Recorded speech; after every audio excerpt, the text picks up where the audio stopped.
ကဲအခုဆရာတို့ပြောမှာ bad to be ဒီဘက်ကကြည့် bad to be black adjective ပြောကြည့်ပါ bad to be black adjective သုံးခေါက်ပြောကြည့်ပါသုံးခေါက်ပြောကြည့်ပါ bad to be black adjective bad to be black adjective bad to be black adjective ရပါပြီတော့ bad to be ဆိုတာဆရာတို့ခုနသင်ခဲ့ပြီးသားရှိသည်ဖြစ်သည် bad to be ဆိုတာ ရှိသည်ဖြစ်သည် black နောက်က adjective ဆိုတာတောနဲ့ဆုံးတာပါလား ဟုတ် adjective ဆိုတာဘာနဲ့ဆုံးတာ တောနဲ့ဆုံးတာ bad to be နဲ့ adjective နဲ့တွဲပြီးတော့အသုံးပြုမယ်ဘာနဲ့တွဲပြီးအသုံးပြုမယ် bad to be နဲ့ adjective နဲ့တွဲပြီးသုံးမယ် adjective ကလက်ကမဆုံးနဲ့ adjective ကဘာနဲ့ဆုံးတာ adjective က ညီမလိုကဘာနဲ့ဆုံးတာ adjective ကတောနဲ့ဆုံးတာ တော့လဲဆိုတော့ဒီဝက်ကြမှာ bad to be black adjective မှာ article လိုက်ဖို့လိုအပ်မလိုအပ် မလိုအပ်ဘူး ကဲမလိုအပ်ဘူးကဲဆရာတော်ကလိုက်ဆိုကဲဆိုတော့ unhappy ပြောသည် unhappy ပြောသည် is happy ပြောသည် is happy ပြောသည် are happy ပြောကြသည်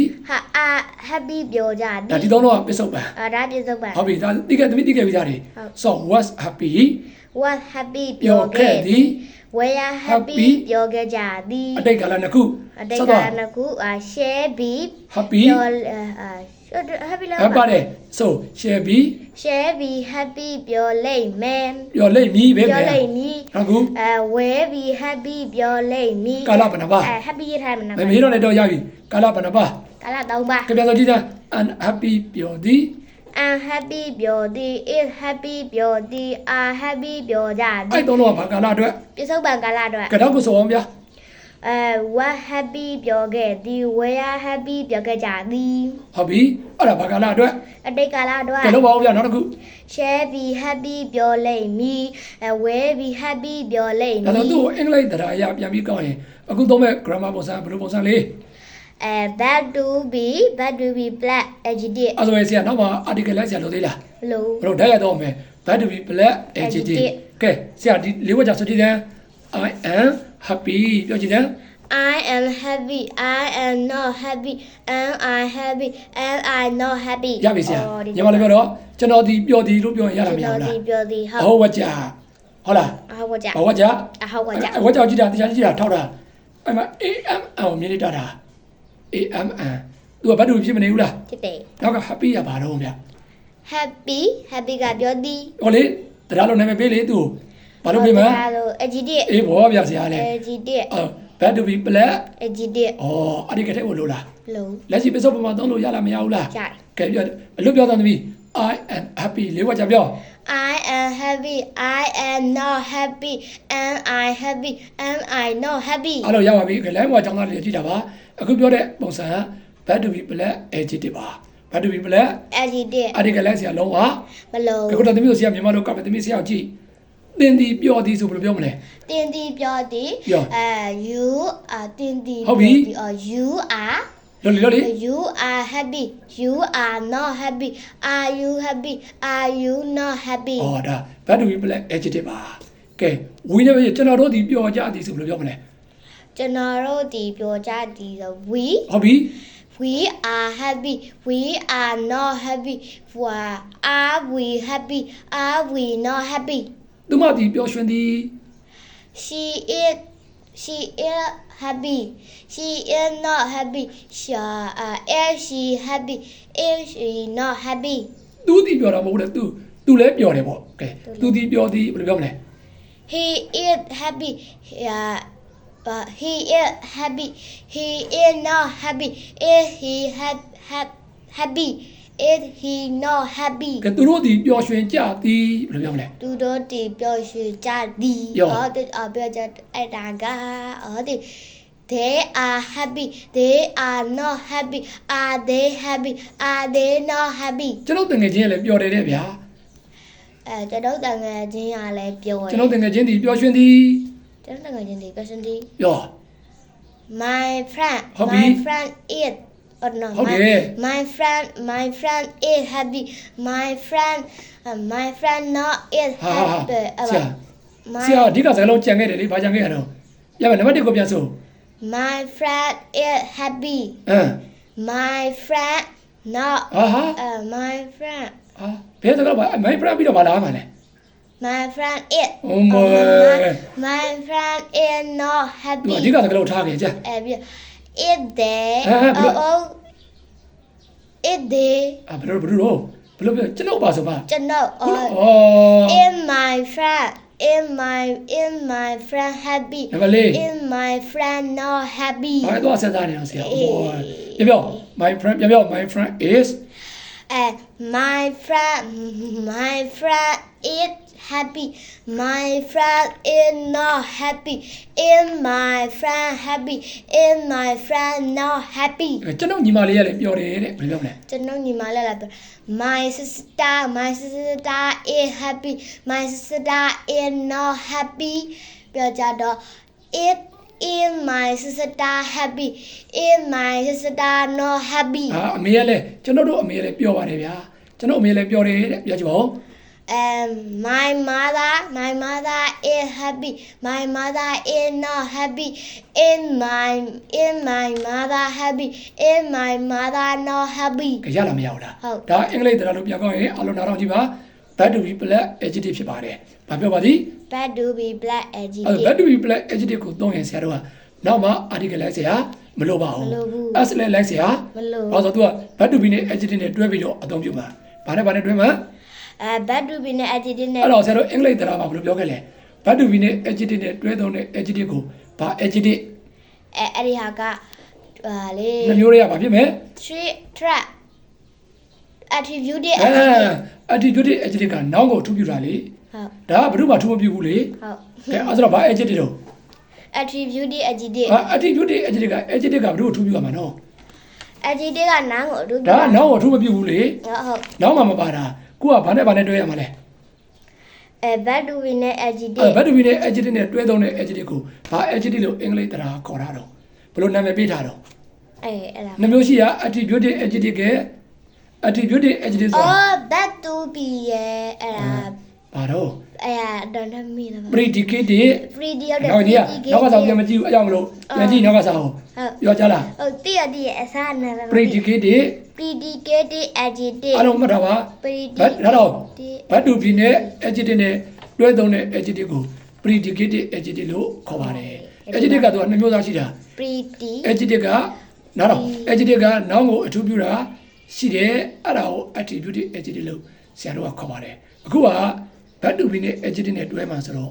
predicate adjective လို့ခေါ်ပါတယ်ဒါ article လိုက်ဆရာမလို့ဘူးနောက်မှလိုက်ဆရာလည်းမလို့ပါဘူးဓာတ်ရိုက်ပဲပြောရမှာပါကြရပြဆရာကဲနောက်တစ်စသမယ်ကြပြောကြည့်ပါဦးဘာနဲ့တွဲတာ bad to be နဲ့ adjective နဲ့တွဲတာ အဲ့တော့ဘာ adjective လို့ခေါ် predicate adjective ဥပမာပြခုပြောတယ်ဗျာ she is happy မှာသူမသည်ပျော်ရွှင်သည်အဲ့မှာ I is က bad to be I is က bad to be happy ရ adjective ပြောကြည့်ပါဦး happy ရ adjective is က bad to be is က bad to be bad to be happy က adjective ဘာနဲ့တွဲ bad to be နဲ့ adjective နဲ့တွဲ အဲ့တော့ဘာ adjective လို့ဆရာတို့ခေါ် predicate adjective အခုလက်ရှိပြစ္ဆုတ်မှာကာလမှာသုံးလို့ရမယ်ရ ရ ကဲဆရာမေးခွန်းလေးမေးမယ်ဆရာသမီးကိုမေးခွန်းမေးမှသမီးကဆရာမေးခွန်းပြန်ဖြေရမှာ ဟုတ် မေးမယ်နော် ဟုတ် Are you happy you are happy Are you happy I am happy ဘယ် you are happy ရမှာတော့ပြန်မကြည့် Are you happy I am happy Is she happy he is happy Is he happy he is happy Are they happy they are happy ကိုကသူများကိုမေးလိုက်အတယ်မေးရမှာသူများကိုမေးလိုက်အတယ်မေးလာမှာဒါကို you နဲ့မေးရင် I နဲ့ဖြေ ရပါကြည့် you နဲ့မေးရင် you နဲ့မဲ I နဲ့ you ဖြေ ကနှစ်ကိန်းရှိလားမရှိဘူးလား ရှိတယ် ဘာကိန်းနဲ့ဘာကိန်း အနေကိန်းနဲ့အညာကိန်း you အနေကိန်းနဲ့မေးတရားတော့မှာ you အနေကိန်းနဲ့မေးရင် I နဲ့ဖြေရမယ် you အနေကိန်းနဲ့မေးရင် I နဲ့ဖြေရမယ် အားလုံးကိုခြုံပြီးတော့မေးတယ်ဆိုရင် you အများကိန်းနဲ့မေးရင်ဘာနဲ့ဖြေ you are နဲ့ဖြေရမယ် you အများကိန်းနဲ့မေးရင် you အများနဲ့ we she နဲ့မေးရင် she နဲ့ဖြေ he နဲ့မေးရင် he နဲ့ဖြေ they နဲ့မေးရင် they နဲ့ဖြေ ကဲပြန်မေးကြည့်မယ်နော် are you happy are you ပြန်မကောက်တော့နော် I am happy are you ပြန်မယ်မလို့နဲ့အချင်းဖြစ်နေမယ်ပြန်ပြော are you happy I am happy is she happy she is happy is he happy she is happy is he happy he is happy are they happy they are happy တော့တယ်ပြီလား ဟုတ် အဒီကလည်းကိုလို့သေးလား မလို့ သူ့ရဲ့ grammar ပုံစံလေးကဘယ်လိုပုံစံလေး bad to be adjective bad to be black bad to be black ဘယ် adjective ကာလမှာသုံး အဲ့ဒါဟို ဝါကာလာပစ္စုပန်ကာလာ အခုလက်ရှိချိန်မှာသုံးလို့ရလားမရဘူးလား ရတယ် အတူတူပဲနောက်နဲ့ adjective ပဲကွာသွားတာဒါပဲသုံးတော့ပြီလားဒါဆိုဒီနေ့မှာသုံးနဲ့ဆုံးမဲ့ adjective စကားလုံးတွေများများသိဖို့လိုလားမလိုဘူးလား လိုတယ် ကဲလာလီတော်တာအဲစကားလုံးလည်းခုတစ်ခါဆိုရမယ်ဒါဆိုဒီမှာဒါပြီဆိုကြမလို့ဒါဆိုပြီးတော့ရပြီဒီသွားမယ် s လာကထောက်တာ strong strong strong star ခါတခါမှာဒါ strong strong စာလုံးရေးစာတို့ရတောင်းဘူးရေးချောင်းကတဲ့တောင်း strong မို့ strong star ယော strong strong ယော တမတော့ ယောလိုက်စို့ strong strong တမတော့ နောက်ခုသွားမယ် weak weak weak weak ဝါရေးလုံး weak ယော weak weak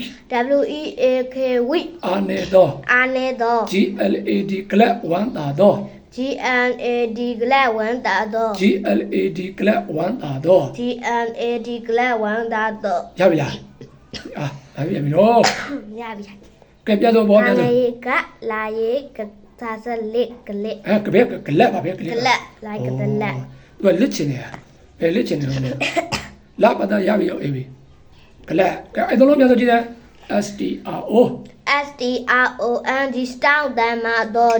weak weak အနေတော့ glad ဝမ်းသာတော့ မလေးဟဲ့ဘယ်နှလုံး သုံးလုံး ဘာနဲ့ဆုံး သုံးနဲ့ဆုံး အဲ့ဆိုရင်ဘယ်သူပြီလဲ adjective မှာသုံးလို့ရလားမရဘူးလား ရတယ် ရတယ်ကဲဒါဆိုရင်ကျွန်တော်ဒီတမ္မာဒီဆိုဘယ်လိုပြောမလဲ ကျွန်တော်ဒီတမ I am star I am not star I မြေကတော့ am I star am I not star ဟောပြီသူမမိန်းကလေးဆိုတော့သူအားမရှိဘူးလေသူမဒီအားပြော့ဒီ မတ်အား she is a we ဘလို့ကြီး she is a she ဘယ်အေးရပါလားပြောပါဦးဗျာခင်ဗျာဘယ်နဲ့အေးရပါလားဟောမော she is we she is not a she is not we is she we is she not we ရနောက်တော့မှဒီကစာမြင်ကြည့်တာအခုပြောတဲ့အပိုက်ကသူက bad to be black adjective ဘာ black adjective bad to be black အဲအကြောင်းသားတွေအဲ့မှာမှားတတ်တယ် bad to be black noun နဲ့ bad to be black adjective ကိုမကွဲဘူး bad to be black noun ဆိုရင် article ထည့်ရတယ် bad to be black adjective ကျတော့လုံးဝ an နဲ့တင်ရှိတယ်တလုံးမှလိုက်လို့မရဘူးအဲ့ဒါသဘောပေါက်ပါပဲဒါလေလားအဲ့ဒါနောက်ကသုံးမဲ့စကားလုံးက adjective လားအဲ့ကနောက်ကလိုက်မဲ့စကားလုံးက noun လား noun adjective ကွဲဖို့လိုလားမလိုဘူးလား လိုတယ် စလို့ပြီလို့ပြောတယ်ငြင်းရတက်ကငြင်းနေပါစလို့ပြီလို့ပြောတော့နောက်ကတရားပိုင်းဆိုင်ရာအောင်နောက် adjective ကိုသူကကွဲဖို့လိုတယ်နောက်လို့သုံးရင် article လိုက်ရမယ် နောက်လို့သုံးရင် article လိုက်ရမယ် adjective ကိုသုံးရင်တော့လုံးဝဗာလိုက်ဆရာမလိုဘူး လိုက်ဆရာမလို့ ဗာလိုက်ကြမလို့တော့ တာမူ article အခုဆရာပြောမဲ့စကားလုံးကသူမဒီအားနဲ့တယ်ဆိုတော့ကမှာ she is a we လို့မရှိပါဘူး she is we she is not we is she we is she not we မှတ်တာပါ bad to be black now ဆိုရင် article လိုက်တယ် bad to be black adjective ဆိုရင် article လိုက်လို့မရဘူးအဲ့ဒါအင်္ဂလိပ်လိုသင်တဲ့ကျောင်းသားတွေအရေးကြီးပါတယ်အဲ့ဒါကျောင်းသားတွေမှာအများဆုံးမှတ်တဲ့အနေထားအဲ့ဒါပဲအဲ့ဒါကိုတရားလို့အင်္ဂလိပ်တရားဆိုအဝေးသွားကြည့်တာမှအဲ့ဒါကိုတရားလို့ခေါ်တာဒါဆရာအင်္ဂလိပ်စာစတင်တော့မယ်ဆိုရင်အဲ့ part of speech ကိုကြည့်အောင်လုပ်ဖို့လိုလားမလိုလား လိုတယ် အဲ့လိုသင်တဲ့အခါကျမှအသေးသူ့ရဲ့အသုံးလုံးတွေအများကြီးခွဲထွက်သွားတာအခုဆရာတို့ adjective ကိုလေ့လာတဲ့အခါမှာ attributive adjective နဲ့ predicative adjective ပြောလားမပြောဘူးလား ပြောတယ် အခုဒီမှာ predicative adjective ကိုသူကပြနေပြီဘာလို့ပြလဲဆိုတော့ bad to be နဲ့ adjective နဲ့တွဲထားလို့ဘာနဲ့တွဲထားလို့ bad to be နဲ့ adjective အဲ့လို bad to be နဲ့ adjective နဲ့တွဲထားရင်သူက predicative adjective ဒါဆိုရင်နောက်မှလုံးဝ article လိုက်လို့မရတော့ဘူး bad to be နဲ့ adjective ကိုတိုက်ရိုက်သူကသုံးပါဘာနဲ့တိုက်ရိုက်သုံးပါ bad to be နဲ့ adjective နဲ့တိုက်ရိုက်သုံးပါ အဲ့ဆိုရင် article လိုက်စရာလို့သိလား မလို့ ကြတော့လေးဝက်ချပြောကျွန်တော်ဒီပျော်ဒီဝကျွန်တော်ဒီဝမ်းသာဒီဘယ်လိုပြောမလဲ ကျွန်တော်ဒီ I am glad လေးဝက်ချပြော I am not glad am I glad am I not glad ဒီစကားလုံးလေးကဘာလေးနဲ့ဆုံးနေတော့ တော့နဲ့ဆုံး တော့ဆိုတော့ adjective ဖြစ်မနေဘူးလား ဖြစ်တယ် ကဲနောက်ကပြောကြတင်ဒီဝမ်းသာဒီ တင်ဒီ you are glad you are not glad are you glad are you not glad ဒါဆို adjective တွေလည်းစကားလုံးများများရဖို့လိုလားမလိုဘူးလား လို့တယ် ကိုကသုံးပုံသုံးနည်းသိကြပြီဆိုတော့ဒီစကားလုံးတွေကိုများများရပြီဆိုရင်စကားလုံးရရင်ရသလောက်ဝါကြလိုက်မှာထည့်သုံးလို့ရလားမရဘူးလား ရတယ် ကဲအဲ့လိုစီကံလေးတွေနားလည်အောင်အရင်လုပ်ရတယ်စီကံကိုနားလည်တော့ပြီးခဲ့ဆိုလို့ရှိရင်စကားလုံးကရရင်ရသလောက်ထိုးထက်ပြီးပါလုပ်လို့ရတယ် ရတယ် ပြောလို့ ရတယ် သုံးလိုက်ပြီလားဆရာ ဟုတ် ကြပြောကြည့်ပါဦးသူမဒီပျော်ရွှင်သည်ဘယ်လိုပြောမလဲ သူမဒီပျော်ရွှင်သည် she is happy she is not happy if she happy if she not happy ကတိမဘာလို့ article မလဲတယ်လဲပြောကြည့်တယ် bad to be နဲ့ adjective နဲ့တွဲထားလို့ ဒါပေါ့ bad to be နဲ့ noun ကြောင့် article လဲမှာပါဆရာကိုက bad to be နဲ့ adjective နဲ့ဖြစ်တဲ့အတွက်ကြောင့်မလို့လုံးဝ article လဲဆရာ မလို့ မလို့ကဒါတော့တို့ပြောကြည့်အောင်ဗျာသင်ဒီတမ္မာဒီဒီကောင်ဘလောက်တောင်းနေပေါ့ဘယ်လိုပြောမလဲ you are star you are not star are you star are you not star နောက်တစ်ခုပြောကျွန်တော်ညီမလေးဒီအားပြောဒီကျွန်တော်ညီမလေးကဖွချဘာမှမဆုံးမအားကုန်မရှိဘူးကျွန်တော်ညီမလေးဒီအားပြောဒီ ကျွန်တော်ညီမလေးဒီဆိုတော့ my sister is ဟုတ်တယ် my sister is star အားမရှိရပါဆိုပဲဆောင်း my sister is weak my sister not my sister is not weak ဟုတ်ပြီ ပြကြတော့ is my sister weak is my sister not weak ရလားမရဘူးလား ဟုတ်တယ် အဲ့လို꿰ရမှာနော်အဲ့ bad to be plan sorry bad to be plan noun နဲ့ bad to be plan adjective 꿰ဖို့လိုလားမလိုဘူးလား လိုတယ် မေးကြည့်မယ် bad to be plan noun ဆိုရင်ဘာထည့်ဖို့လိုလဲ bad to be black now noun ဆိုရင်ဘာထည့်ဖို့လိုလဲ adjective ထဲဘူးလို့ adjective မဟုတ်ဘူး adjective မဟုတ်ဗါတဲ့ ဘာတော့မှဘာကိုထည့်တော့မရမယ် bad to be plan noun ဆိုရင်ဘာလေးထည့်ပေးရမယ် အဲ့ဒါကအတကယ် အဒီကဘယ်နှလုံးတော့ သုံးလုံး ဘာတွေတော့ အေးရတာတရှိတယ် အဲ့သုံးလုံးတစ်လုံးမဟုတ်တစ်လုံးထည့်ပေးရမယ်အနေကိန်းမှာထည့်ပေးရမှာနော်အများကိန်းတော့ထည့်ရမလို့ဒါဆိုရင် bad to be plan adjective ကြတော့ ထည့်ကြမလို့ ဘာထည့်ကြမလို့တော့ adjective